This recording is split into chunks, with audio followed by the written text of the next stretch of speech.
All major religions are based upon a specific set of teachings encoded in sacred scripture. Christianity has the Bible, for example, and Islam has the Quran.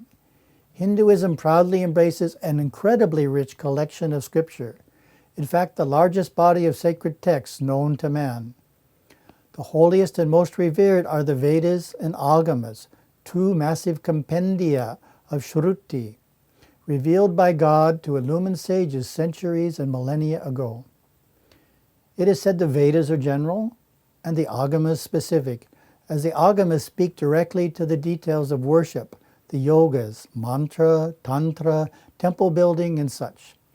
The most widely known part of the Vedas are the Upanishads, which form the more general philosophical foundations of the faith. The array of secondary scripture, known as Smriti, is equally vast, the most prominent and widely celebrated of which are the Itihasas, epic dramas in history, specific the Ramayana and Mahabharata, and the Puranas, sacred history and mythology. The ever-popular Bhagavad Gita is a small portion of the Mahabharata. The Vedic arts and sciences, including Ayurveda, astrology, music, dance, architecture, statecraft, domestic duty, and law, are reflected in an assembly of texts known as Vedangas and Upavedas. Moreover, through the ages, God-realized souls sharing their experience have poured forth volume upon volume that reveal the wonders of yoga and offer passionate hymns of devotion and illumination. The creation of Hindu scripture continues to this day as contemporary masters reiterate the timeless truths to guide souls on the path to divinity. A clear sign that a person is a Hindu is that he embraces Hindu scripture as his guide and solace through life.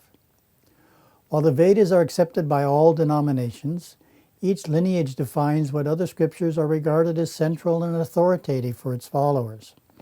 Further, each devotee freely chooses and follows one or more favorite scriptures within his tradition, be it a selection of Upanishads, the Bhagavad Gita, the Tirumandaram, or the writings of his own guru.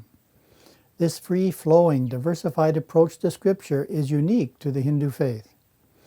Scripture here, however, does not have the same place as it does in many other faiths.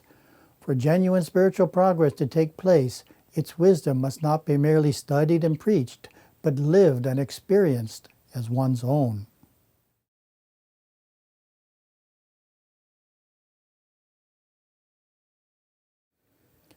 Some descriptions of Hinduism wrongly state that Hindus do not believe in a one supreme being, but worship a multiplicity of supreme gods.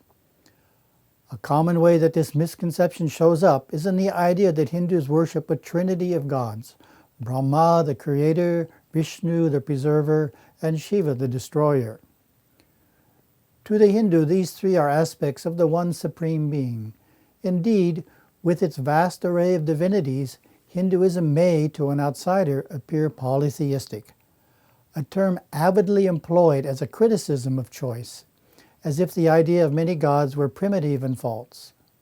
But ask any Hindu and he will tell you that he worships the one supreme being, just as do Christians, Jews, Muslims, and those of nearly all major faiths. If he is a Saivite, he calls that god Shiva. If a Shakta Hindu, he will adore Devi, the goddess, as the ultimate divinity. If he is a Smarta Hindu, he will worship as a supreme one deity chosen from a specific pantheon of gods. If a Vaishnava Hindu, he will revere Vishnu or one of his earthly incarnations called avatars, especially Krishna or Rama. Thus, it is impossible to say all Hindus believe this or that. Some Hindus give credence only to the formless absolute reality as God. Others accept God as personal Lord and Creator. Some venerate God as male, others as female, while still others hold that God is not limited by gender, which is an aspect of physical bodies. This freedom, we could say, makes for the richest understanding and perception of God. Hindus accept all genuine spiritual paths, from pure monism, which concludes that God alone exists, to theistic dualism, which asks, when shall I know His grace? Each soul is free to find his own way, whether by devotion, austerity, meditation, yoga, or selfless service. God is unimaginably transcendent, yet ubiquitously immanent in all things. He is creator, and he is the creation. He is not a remote God who rules from above, but an intimate Lord who abides within all as the essence of everything. There is no corner of creation in which God is not present. He is farther away than the farthest star and closer than our breath. If his presence were to be removed from any one thing, that thing would cease to exist.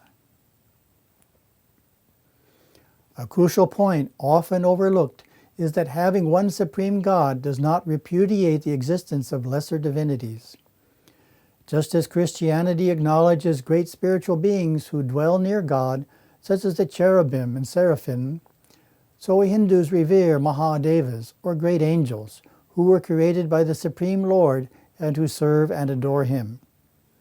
Each denomination worships a supreme God and its own pantheon of divine beings. The elephant-faced Lord Ganesha is among the most popular and is perhaps the only deity worshipped by Hindus of all denominations.